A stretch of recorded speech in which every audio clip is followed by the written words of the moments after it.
live event on the go is political. A group of ANC supporters have gathered outside Luthuli House in support of the party's embattled Secretary General Ace Magashule. Magashule is today visiting former President Jacob Zuma.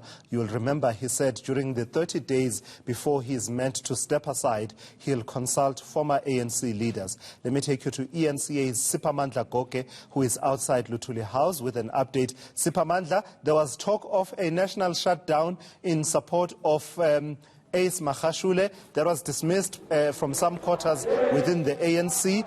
Is this anything close to, I don't know, anything like a movement that is starting of sorts? Why are those people out there? Indeed, I can tell you that this is just a start to Lasizwe. In isiZulu, they say isugile. So I can tell you that the ANC members that you see behind me are singing songs that support Ace Magashule. They are from the Free State, the majority of them. This is significant because today is the deadline that the Secretary General of the ANC, Ace Magashule, gave to all provincial secretaries to submit a list of all those criminally charged ANC members who will be affected by the step-aside resolution. Now, there was a letter that was issued by the Secretary General widening the scope, calling for those who are implicated or accused or alleged to have participated in any wrongdoing. So today is a significant day because 5 o'clock deadline is looming as the battleground continues in KwaZulu-Natal, where Ace Magashule is meeting former President Jacob Zuma, while President Cyril Ramaphosa is undertaking the official government business in the afternoon. Later on, he will be embarking on the ANC business in that province. But let's speak to Thabo Baleni here, who speaks for these ANC members. Baba, thank you very much for your time. Why are you protesting here today? Because the deadline is at 5 o'clock, and today we're expecting that all lists from provinces will be submitted. But why are you protesting now? Well, our reason is very basic, that the love we have for the ANC calls for us to defend the ANC in a moment where ANC could be collapsing.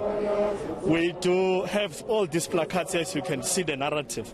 It's not the placards which we have written ourselves, but all of this, if you can look and try to check on the internet, it is what the media had been saying by all these multiple members of the ANC. Necessarily, almost everyone in the ANC is implicated or alleged to have done one or two things which are criminal offenses. Now, in as far as this, we say we love Nomvula Mkonyan, we love Didi Mapus, we love Zelim Kis and all other members of the ANC. Now, if we are not here to defend and ensure that this decision of getting to have allegations being treated as a paraphernalia and the be-all and end-all of saying members must be stepping aside, it causes the ANC to collapse. So we are here to save the ANC. Our protest to the NEC is necessarily to say, let's save the ANC. The allegations cannot be all that it's all necessary to make the step aside. But your critics will say you are defending Ace Magashule. This has got nothing to do with the ANC. You are being factional, quote unquote.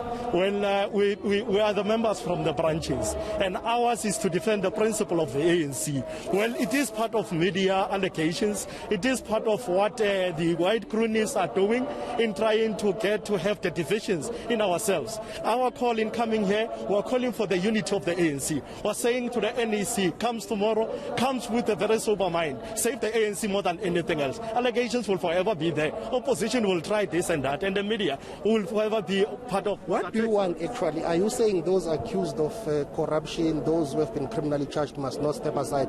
Is that what you are saying? What I am saying is today I can be able to go to a police station and implicate any other member. The allegations therefore then calls for ones to be stepping aside. That should not be an equivalent rule that is used in as far as getting to say one should be stepping aside. It should be tried in a court of law wherein one will be getting a verdict of an acquittal or getting necessarily to be given a conviction that the ANC arrived to such a decision. The highest decision-making body of the ANC in between conferences, the NEC, has taken a resolution that 30 days people have to step aside. If not, they will be disciplined. You don't have much choice and room to maneuver. What are you going to do next? Because the resolution stands as we speak. We have started today and will petition until the 30th day, because we believe that the very branches are the ones that were there to elect the leadership of the ANC. It will never be justifiable enough to say into between the conferences we would be having the NEC, which would then get to go to that extent of getting to expel one or getting to have one stepping aside without the disciplinary processes being adhered to, without other procedures being adhered to. That's why we've been calling for the National General Council to go and get to check wherein are we as the organization and which policies are not befitting, are actually self-defeating to the ANC. It is our call, therefore, on that reason, to saying early conference or the NTC will come and ratify for all of this coming from the branches, not 86 members of the NAC. Okay, Baba, thank you very much for your time. Well, that is Thabo Baleni. He is the branch secretary of one of the branches in the Free State province. Mainly those who are here supporting Ace Mahashule Thulasizwe. Let me tell you that we are likely going to see such protests escalating as this fight back, quote unquote, is being mounted, because some people believe that the Secretary General of the ANC is the target here, but there are those who are saying, well, the ANC has to clean its image, which has been battered by allegations of corruption. So moving forward, we will be covering more stories of this nature to us. All right, thank you for that. That's eNCA's senior journalist, that is Siphamandla Goge.